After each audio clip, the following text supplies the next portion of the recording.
What up, y'all? Tons to get into today. We're going to be talking about Giorgio Petrosyan's left hand, specifically some of the defensive elements that go into his left to keep him out of trouble as he's opening up to throw. In addition to this, we're going to be talking about a principle that I call with my students riding underneath the wave. It's another defensive element that has kept Giorgio Petrosyan out of a lot of the opponent's smoke as he is in exchanges. We'll get into that and a lot more. If you guys are watching this on YouTube, you guys can peep the full version on the Patreon. Link is in the description below. Let's go ahead and jump in. Before we jump in, guys, shouts to Patreon member Nusal, who is the one who requested this. The left hand, guys, is so effective from Giorgio, but listen, from our perspective, those of us who are not Giorgio Petrosyan, how do we throw this left hand, and which is a committed side shot, right? We're throwing from our rear side, whether we're southpaw or orthodox. How do we throw this left hand while still staying safe and not getting in trouble? Giorgio is going to use one very simple element, which is changing his head position. Now, this isn't rocket science right here. Your head position generally tends to change on your left hand because if you're in a native stance here, as you rotate, by the way, if you guys are watching me in the corner, as you rotate for your left hand, there's going to be a little bit of the head moving off to the side. But look at what Giorgio does here. So let's check this out. We're going to play this a little bit slower. This is against Fabio Pinca. Giorgio's going to throw his right. He's going to throw his left kick. Pinca is, he's going to touch with his right. Pinca is looking to load up. Kind of looks like he was loading up for a right kick of his own, but he's going to throw his left hook. As he throws his left hook, Giorgio throws his left straight.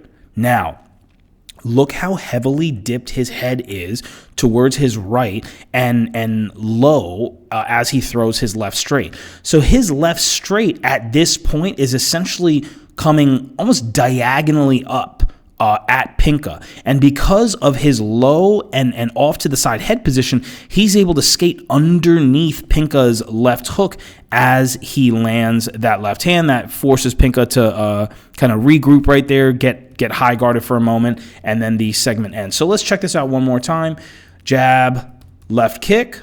Pinca opens up, kind of looks like he was about to throw a right kick. Who knows? He throws the left. As he throws the left, Giorgio throws his left. Look at how this head skates just underneath that left hook of Pinca. So the way that Giorgio changes his head positioning is great for allowing him to open up for his left hand, but it's also great for getting him out of the way of counterfire. Now, some of you guys may be watching this and saying, well, okay, but he's dipping his head really, really low. Is that a problem for the knee, the head kick, things like that? If there is clinch available, if this was straight Muay Thai, there's a little bit more of a risk, but everything has inherent risks, and so long as you know those inherent risks, you're good. We'll talk about, we'll touch a little bit more on it in some of the next segments. Let's go ahead and continue. So there's a few things here that are relevant in terms of how Giorgio is able to land this this left hand. Now, the first thing, let's talk about the preface shot. He tends to like a right hook before his left hand, or a left hand into his right hook. We'll talk about that a lot more when we look at Petrosyan versus Sorgra. So why is this such an effective combination? Here we're watching Giorgio versus a fellow southpaw, Enrico Kale. The prefacing the left hand with that right hook is so good because it is an outside threat to the outside of an opponent's glove with that right hook. And generally what happens, those of us who are trained, we have so many reps such that if our hands are here and we see a threat coming to the outside of one of our hands, by the way, go ahead and just pay attention to me in this box right here. So as you see a threat coming to the outside, this hand tends to open up in order to address that threat. Now, the more reps you have of this, the more it is conditioned in you to open up on that side. When you open up on that side, you can, it's a little bit easier to score down the middle. That's one potential. the next potential is what Giorgio uses. So the other reaction is tightening up your high guard. So let's check this out right here. First, Giorgio is going to, well, I'll get into that in just a moment. He's going to throw his right hook. As he steps in for his right hook, look at Enrico Kehl's high guard. So it tightens up quite a bit. The second that high guard tightens, Giorgio now has a handle, which is Enrico's glove and forearm area, to push Enrico off and line him up with his left glove. So from here, Giorgio pushed on Enrico's high guard towards Enrico's right here, towards the ref. And now, notice this opened up space. This is where the left hand is going to skate through. So again, two potential options.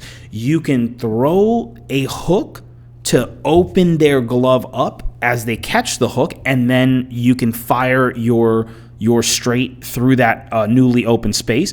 Or if they're the type of athlete who likes to high guard versus shots, you can throw that hook, contact the high guard, push him and rotate him such that the middle part of the high guard is lined perfectly with your left glove, and then you can fire that left glove in between. There's some sparring footage of James Toney, and forgive me, I cannot remember his sparring partner, but it's on YouTube.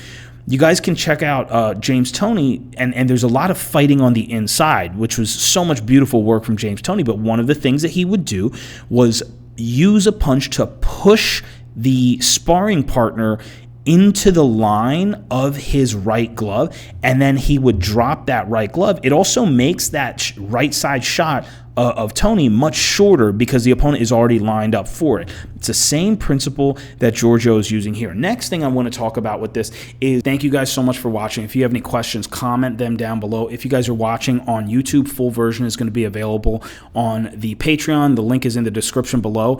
You guys also will get access to all of the other long-form workout work on Yuki Yoza, Fyodor Emelianenko, Dalton Smith versus Subriel Matias, which happened just a handful of days ago. Tons of other work on Giorgio as well. Also the best way to support the channel. But if you guys cannot, it's all good. Liking, sharing, commenting, subscribing, telling the homies at the gym about this work is a huge help. Thank you guys again very much. I'll catch up with y'all on the next one. Peace.